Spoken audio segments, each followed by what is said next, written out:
राम राम सा, राधे राधे। अश्विन मास की कृष्ण पक्ष की अष्टमी को पुत्रजीवी व्रत किया जाता है।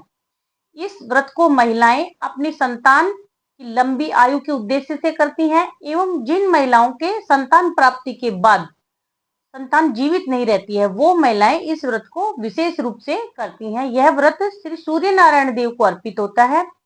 उनके नाम पर यह व्रत निर्जला व्रत किया जाता है। इस व्रत को मृत्यु दोष से मुक्त होने के लिए किया जाता है। अब इसको लेकर जो कहानी है वो मैं आपको सुनाती हूँ। एक बार द्वारकापुरी में एक ब्राह्मण था और उस समय द्वारकापुरी में श्री कृष्ण भगवान का राज्य था।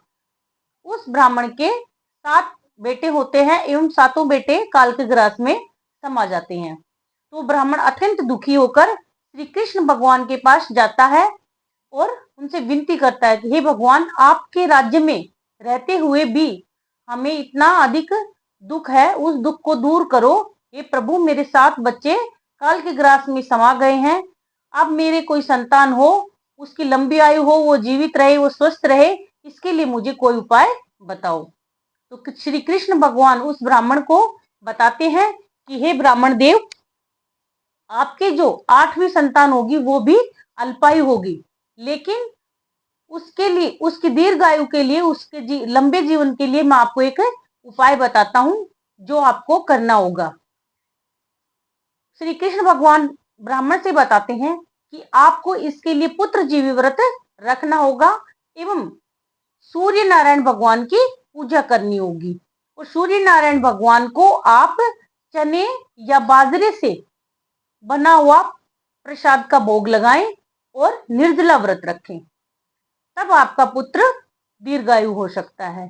ब्राह्मण के जब 8वीं संतान हुई, 8वां पुत्र हुआ, तो ब्राह्मण ने ये पुत्र जीवी व्रत रखा एवं सूर्य नारायण से विनती की और सूर्य नारायण भगवान की प्रार्थना की।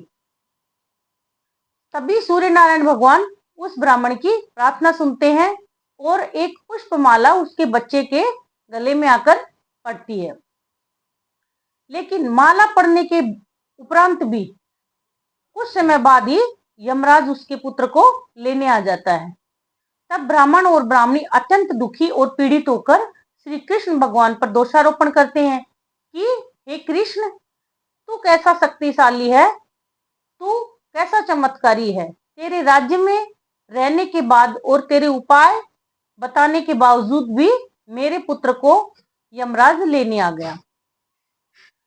इस बात को सुनकर श्री कृष्ण भगवान अपना सुदर्शन चक्र लेकर वहां प्रकट हो जाते हैं और जैसे ही श्री कृष्ण भगवान सुदर्शन चक्र लेकर प्रकट होते हैं और ब्राह्मण को ये उपाय बताते हैं कि जो माला आपके पुत्र के गले में सूर्य देव ने डाली है, उस माला को आप यमराज पर फेंक दो। जैसे ही ब्राह्मण उस माला को लेने के लिए झुकता है तो यमराज जो होते हैं वो स्वयं वहां से भग जाते हैं, लेकिन उनकी परछाई वहां खड़ी रह जाती है। उस परछाई के ऊपर ब्राह्मण देव वो माला फेंक देते हैं। अब उस परछाई को श्री कृष्ण भगवान अपने सुदर्शन से मारने वाले होते हैं, उसका वध करने वाले होते हैं। तभी वो परछाई श्री कृष्ण भगवान के चरणों में गिरकर क्षमा मांगती है और शनि देव के रूप में बदल जाती है। यम की वो परछाई थी वो। तभी श्री कृष्ण भगवान उस पर दया करके उसे पीपल के वृक्ष में निवास करने के लिए बोलते हैं और तभी से शनिदेव की परछाई पीपल के वृक्ष में निवास करती है, ऐसी मान्यता प्रचलित है। एवं उस जो ब्राह्मण का बेटा है वो दीर्घायु हो जाता है। यमराज वहां से चले जाते हैं और उनकी जो परछाई है वो पीपल के वृक्ष में शनिदेव बनकर निवास करने लगती है। ब्राह्मण उस पीपल की भी पूजा करने लगता है एवं उसका पुत्र स्वस्थ, मस्त और दीर्घायु हो जाता है। राधे राधे, जय श्री कृष्ण।